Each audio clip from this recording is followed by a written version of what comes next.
આજના અમારા નવા બ્લોગમાં તમારું સ્વાગત છે. અમે જઈ રહ્યા છીએ ભાઈ, કઈ બાજુ જઈ રહ્યા છીએ? આપણે ઓમકારેશ્વર મહાદેવ મંદિર શેડફા રોડ ઉપરથી અમદાવાદ જઈએ આપણે, એ રોડ ઉપર એનું મહાદેવનું મંદિર આવે છે. ચલો તમને દાદાના દર્શન કરાવીએ ઓમકારેશ્વર મહાદેવના મંદિરના. ચાલો પ્રતિક, શું કેવું તમારું? ઓમકારેશ્વરનું મંદિર આવી ગયું ભાઈ, જોઈ લો હરી બોર્ડ જી, બરોબર. આ ઓમકારેશ્વરનું મંદિર આવી ગયું. હવે અમે જઈએ અંદર, બરોબર. ભાઈ શું કેવું તમારું? હા ચલો, આ મંદિર આવી ગયું, બરોબર. અને બતાવીએ આગળના બ્લોકમાં, બરોબર. જોડાયેલા રહેજો મારા જોડે ભાઈ. હવે ગાડીમાં ઉતરી જઈએ ફટાફટ. ઉતરો બાપુ, તમે ઉતરો પહેલા, ઉતરો. આવી જાઓ, બહાર આવો અમિતભાઈ. હા, એ તો લઈ લીધું. આપણા મહાદેવના મંદિરમાં એક ખાસ વાત ધ્યાનમાં રાખવી.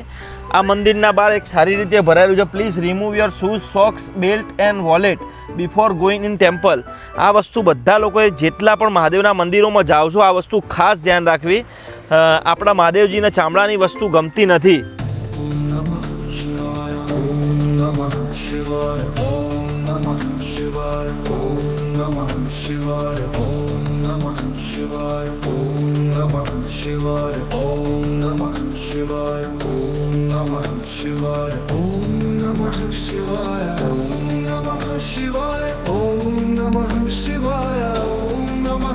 આ તમે ઓમકારેશ્વર વિશે તમે જાણી, બરોબર.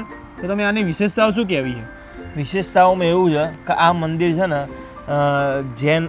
જૈન લોકોએ બનાવેલું છે. આ મંદિર આશરે 5-1 વર્ષ જૂનું થયું આ મંદિર, અને આજુબાજુના ભક્તો અહીંયા આગળ દર્શન કરવા ડેલી આવે છે. અને કોઈ પણ નાના મોટા ફંક્શન પણ આ જગ્યા ઉપર લોકો કરે છે. અને એટલું પવિત્ર મંદિર, તમે આપણે બે દર્શન કરીને કેવું પવિત્ર મંદિર લાગ્યું તમને? જબરજસ્ત મંદિર. અંદર બેઠા એટલે આમ અનુભૂતિ કેવી થઈ? ઓહ, મહાદેવ સાક્ષાત બેઠા, સાક્ષાત મહાદેવ બેઠા એવી અનુભૂતિ થઈ ને. અહીંયા આગળ આ લોકોનો વિશાળ આટલો મોટો જુઓ, જગ્યા કેટલી મોટી વિશાળ છે. વિશાળ છે. દાદાની મૂર્તિ જુઓ કેટલી મજબૂત લાગે છે. પ્રતિકભાઈ, દાદાની પેલી મૂર્તિ બતાવો, જોરદાર જુઓ, જબરજસ્ત.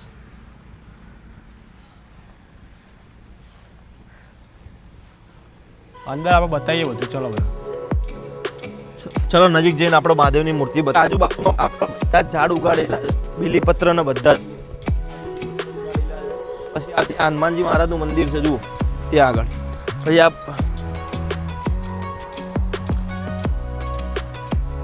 માતાજીઓના મંદિર. પછી 3 માતાજી, મેલડી માતા, મેલડી માતા, શક્તિ માતા, જગદંબા માનું મંદિર છે. પછી આ બાજુ જઈએ, આનો વિશાળ એરિયા જુઓ, ખાલી કેટલો મોટો એરિયા બનાવેલો છે.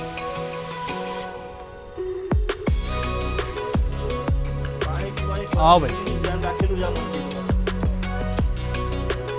પાણીની પરબ બધું બનાવ્યું ભાઈ.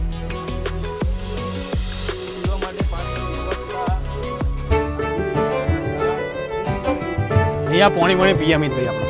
સારું, આગળ આ છે બીલીના બધા ઝાડ છે ભાઈ. આ ખાલી આ ફૂલો અહીંયા આગળ ગાર્ડનિંગ પ્રોપર ધ્યાન રાખે છે. જુઓ અહીંયા આગળ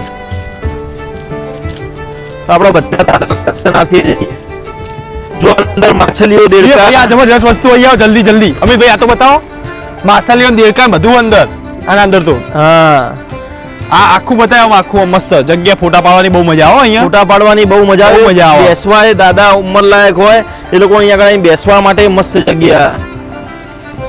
અહીંયા આપણે એક જોરદાર આદિયોગી મહાદેવની જોરદાર આપણે મૂર્તિ બતાવીએ. આ મંદિરની ખાસ વિશેષતા જુઓ ખાલી તમે.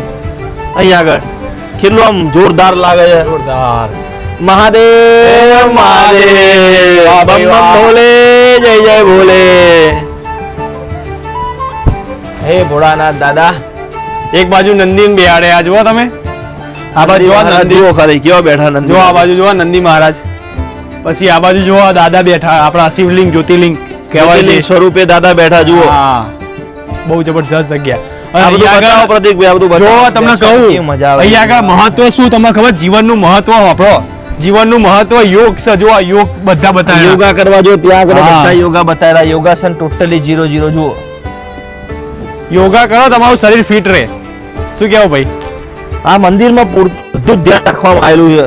તમે જુઓ ખાલી આમ આવીને બેઠા હોય ને તો ઘડીક આમ આનંદ આવે. વાત સાચી હો ભાઈ. ગમે તેનો ટાઈમ એકાંતમાં મહાદેવના મંદિરમાં તમે બેસવા જતા હોય ને, કોઈ જાતનું ડિપ્રેશન ના આવે, તમને મજા આવે. મજા આવી જાય 100%. બહુ સરસ જગ્યા ભાઈ, એકવાર તમે વિઝિટ કરો. જો એક દાવ તમારે વન ડે પ્લેનનું પેલું રજા હોય ને તમારે એક દિવસ, તો તમારે રજા લઈને અહીંયા આગળ ખાવા પીવાનું બધું મસ્ત, અહીંયા બેહવાનું, હા મસ્ત ટિફિન બિફિન લઈને આવવાનું, ખાવા પીવાનું મસ્ત મજા આવી જાય. એવું કેવાય ભાઈ, જોરદાર જગ્યા છે, જોરદાર જગ્યા કહેવાય, વન ડે પિકનિક કહેવાય. પિકનિક મનાવવા લોકો અહીંયા આગળ બહુ આવવું સરસ જોઈએ. જગ્યા ભાઈ. અને આવા મંદિરો આપણા બાળકોના આવનારી પેઢીને બતાવીશું તો એ લોકોના અંદરે એક દર્શન કરવાની, રોજ મંદિરે જવાની પ્રેરણા મળશે પ્રેરણા મળે, વાત સાચી ભાઈ. અને આપણા સનાતન ધર્મને આપણે આગળ લઈ જવાનો લઈ જવાનો છે 100%.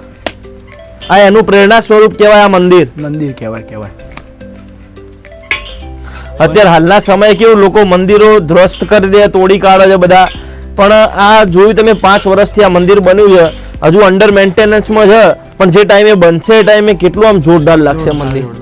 હા બહુ જોરદાર. અત્યારે હાલથી જ આમ જોરદાર લાગે છે. અને આમાં શું પેલા ભાઈએ શું કહેવાય, હજુ તો અડધું વસ્તુ બન્યું હોય, હજુ તો બનવાનું છે બીજું બધું. હા બનશે એટલે કેવું લાગશે વિચાર જોરદાર કરો. લાગશે. હવે આપણે લોકો મળીએ નેક્સ્ટ બ્લોગમાં. તમારું હાર્દિક સ્વાગત થશે નેક્સ્ટ બ્લોગમાં. મહાદેવ.